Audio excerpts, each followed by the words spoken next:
The moment she sat down across from me, her hands were shaking. Halfway through my second interview question, the hiring manager started crying, and what she whispered next made my blood run cold. "Please, don't take this job. I'm only still here because they're holding my visa hostage." That's when I noticed the security guard standing outside the conference room door. 3 weeks earlier, I'd been thrilled to land an interview at Meridian Dynamics. They were a mid-sized tech consulting firm that had been making waves in the industry. Great Glassdoor reviews, competitive salary range, benefits that actually looked like they were designed for humans and not robots. On paper, everything checked out. I'd been job hunting for about 2 months after my previous company went through layoffs. This felt like the light at the end of the tunnel. The recruiter who reached out was enthusiastic, professional, and responsive. He scheduled my first-round interview within 48 hours. Red flag number 1 appeared during that initial phone screening. The recruiter's name was Marcus, and he seemed genuinely excited about my background. But about 15 minutes into our call, his tone shifted. He lowered his voice. "So, just between us," he said, "the team you'd be joining has had some transitions recently. But that's actually a good thing. Fresh start energy, you know?" I asked what he meant by transitions. He paused just a beat too long. "Oh, just some restructuring, the usual corporate stuff, nothing to worry about." I should have pushed harder. I didn't. The phone interview went well enough that they invited me for an in-person meeting at their downtown office. The building was impressive, all glass and steel, lobby decorated with those generic motivational posters that somehow feel more threatening than inspiring. You know the ones. Excellence is not a destination, it's a continuous journey, that kind of thing. I signed in at the front desk, and the receptionist handed me a visitor badge, but she didn't smile. In fact, she didn't make eye contact at all. She just pointed toward a hallway and said, "Conference room B, end of the hall. Good luck." The way she said "good luck" made my stomach tighten. As I walked down the corridor, I passed an open office area. Cubicles stretched out in rows, but something was off. It was 11 in the morning on a Tuesday, and roughly half the desks were completely empty. Not just unoccupied, cleared out. No photos, no plants, no personal items, just bare surfaces and disconnected monitors. The employees who were there looked haunted. Nobody was talking. A few glanced up as I passed, and I swear one guy slowly shook his head at me before returning to his screen. Red flag number 2. I kept walking. Conference room B had a glass wall facing the hallway, but someone had covered most of it with sheets of printer paper. Privacy, I assumed, but it felt more like containment. I knocked and entered. That's when I met Patricia. She was in her mid-40s, wearing a blazer that clearly was expensive once, but now looked tired. Her eyes were red-rimmed, though she'd obviously tried to cover it with concealer. She stood up to shake my hand, and that's when I noticed the tremor. "Derek, right? So glad you could make it. Please, sit down." She gestured to a chair, then immediately knocked over her coffee cup. It was empty, but she still apologized 3 times while picking it up. Sorry, it's been a week." I told her no worries, we've all had those weeks.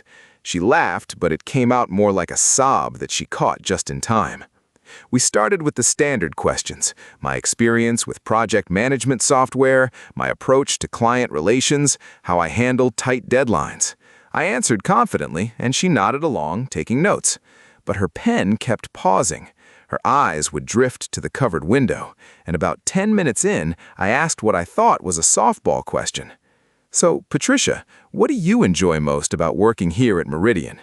The pen stopped completely. She stared at her notepad for a long moment. When she looked up, her eyes were glistening. "Can I be honest with you?" she whispered. I said, "Of course."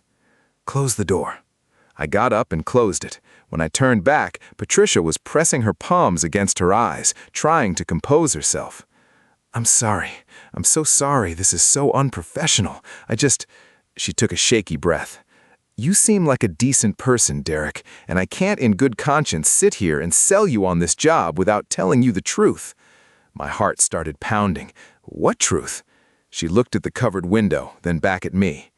"Those empty desks you passed, that was my team, all 12 of them, gone in the last 6 weeks, and not by choice." I asked what happened. "New CEO took over in January, Howard Prescott. He came from some private equity firm, and his entire strategy is cutting costs to inflate the quarterly numbers before they flip the company.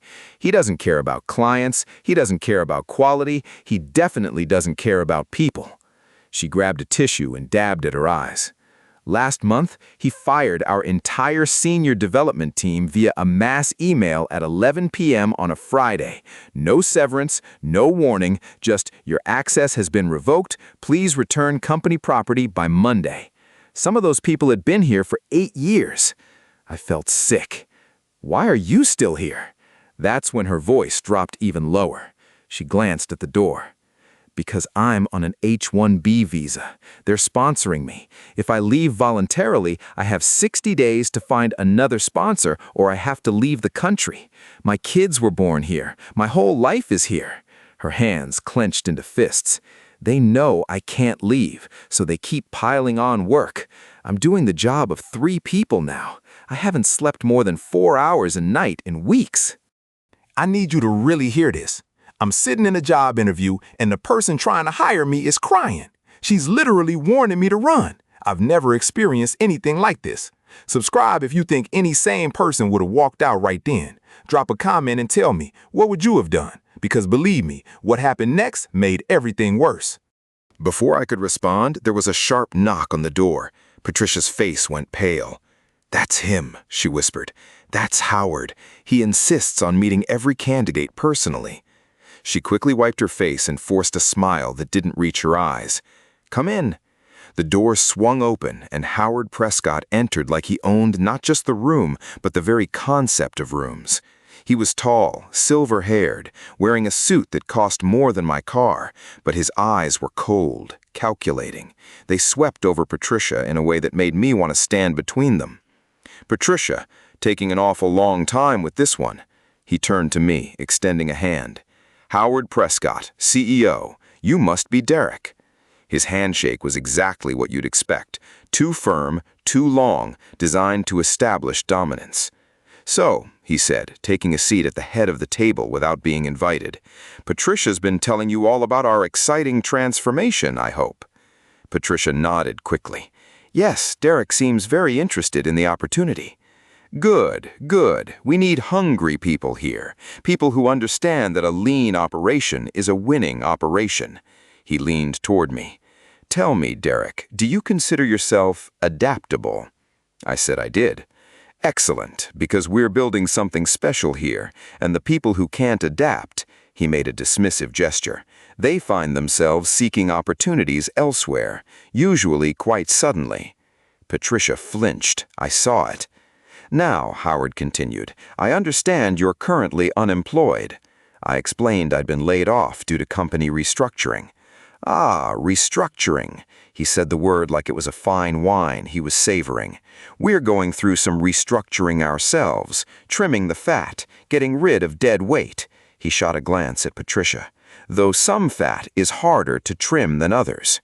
She didn't react. Her face was a mask, but I saw her hands trembling under the table. Howard stood up abruptly. "I have another meeting. Patricia, wrap this up. And Derek," he pointed at me, "we'll be making a decision by end of day Friday. We move fast here. No room for hesitation." He left without another word. The moment the door closed, Patricia let out a breath she'd apparently been holding for the entire conversation. "That's him," she said quietly. "That's what you'd be working under." I sat in stunned silence. Finally, I asked the obvious question. "Why did you agree to interview candidates at all? Why go through this?"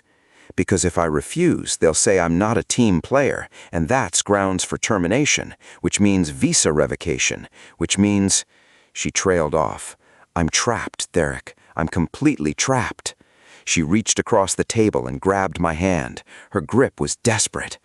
"Please," she said, "don't take this, John. I know you need work. I know how hard it is out there. But this place will destroy you. It's destroying me.